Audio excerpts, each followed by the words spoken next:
नमस्कार, जयसिंगपूर नगरी न्यूज मध्ये आपलं सहर्ष स्वागत। पाहूया आजच्या दिवसभरातील काही ठळक घडामोडी।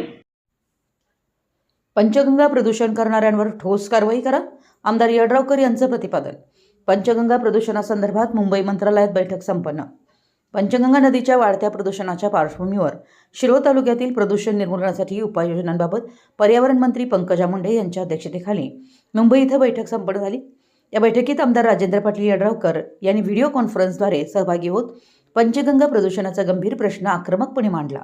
इचलकरंजीतील काळ्या ओढ्यातून प्रक्रिया केलेले दूषित पाणी थेट पंचगंगा नदीपात्रात मिसळत असून प्रदूषण करणाऱ्यांवर ठोस कारवाई करण्याची मागणी त्यांनी केली आहे।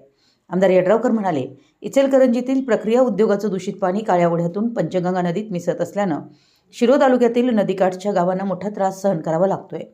गेल्या 8 ते 9 महिन्यांपासून या प्रश्नावर तालुक्यात आंदोलन सुरू आहेत।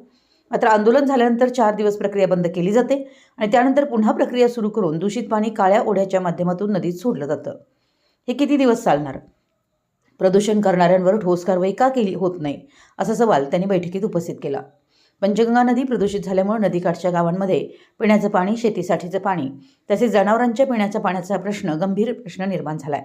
पंचगंगा नदीवरील एकही पाणीपुरवठा योजना सुरू नसल्याचं सांगत प्रदूषणाचा मुद्दा हे त्यामागील प्रमुख कारण असल्याचं आमदार यड्रावकर यांनी स्पष्ट केलं।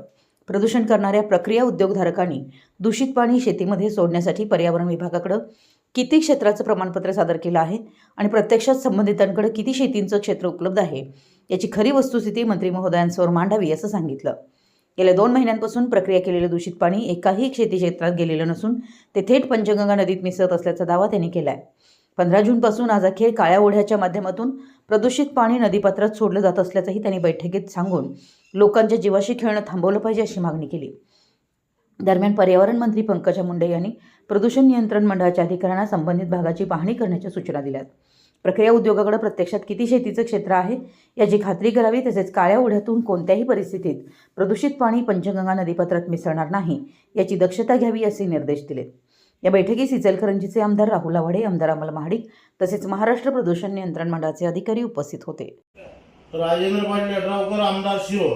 आता माझा प्रश्न असा आहे, तुम्ही आता सगळं सांगितलं, आता पार्वतीतला प्लांट चालू करायला सांगितला, लक्ष्मीतला त्याचं काय काय वर्षभर का थांबलं ह्याच्यावर सगळ्यावर चर्चा झाली ही झाली। आता माझ्या मतदारसंघामध्ये इचलकरंजीचं काळ्या ओढ्याचं पाणी हे डायरेक्ट आज सुद्धा डायरेक्ट पोल्युशनचं पाणी हे डायरेक्ट आमच्याकडं नदीत मळी मिश्रित सगळ्या त्या प्रोसेसचं पाणी मिश्रित हे डायरेक्ट आमच्या ओढ्याला येते। ह्याच्यावर काय कारवाई करणार? आता गेली जवळजवळ 8-9 महिने झालं आता आमच्या तालुक्यामध्ये आंदोलन चालू आहे, वेगवेगळ्या संघटना हे आंदोलन करत आहेत, पण ह्याच्यावर कुठलीही पुढच्या काळामध्ये काहीच कारवाई होत नाही। त्याच्यावर परत 1-2-4 दिवस थांबते, 2-4 दिवस प्रोसेस थांबतात, परत आणि परत काळ्या ओढ्यात आणि परत पाणी चालू होते। ही किती दिवस चालणार आहे? निदान ह्याचं तर कुठं थांबणार आहे का नाही थांबणार आहे?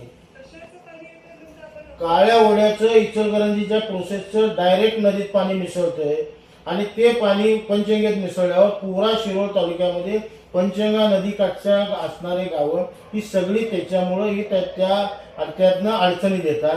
मग ते पिण्याचं असेल, शेतीचं असेल किंवा जनावराला असेल, कुठलंच पाणी आता पंचगंगेचं एकही स्कीम आता आमच्याकडे पाणी पुरवठ्यासाठी म्हणून सुद्धा चालू नाही। आता ही आमच्या तालुक्यातली परिस्थिती आहे।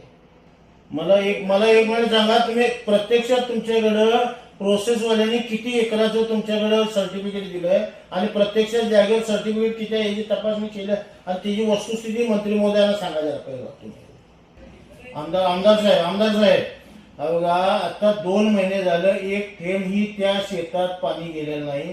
पाणी डायरेक्ट काळ्या ओढ्यातनं नदीला चालू आहे।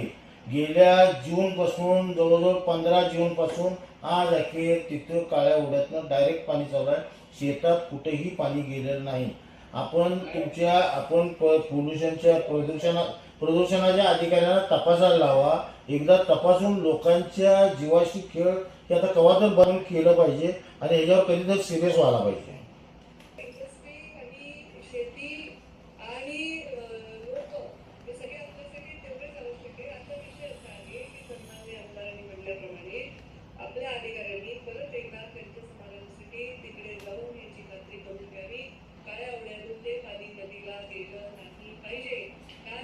मंत्री महोदय, आमच्या समाधानासाठी नाही, अधिकाऱ्यांचं समाधान करायचं, अधिकाऱ्यांचं समाधान द्यायला पाहिजे। आमच्या जयसिंगपूर नगरी न्यूज चॅनलला लाईक करा, सबस्क्राईब करा आणि हो, स्क्रीनवर दिसत असलेला व्हॉट्सअप नंबर तुमच्या मोबाईलमध्ये ऍड करा. पाहत रहा जयसिंगपूर नगरी न्यूज चॅनल.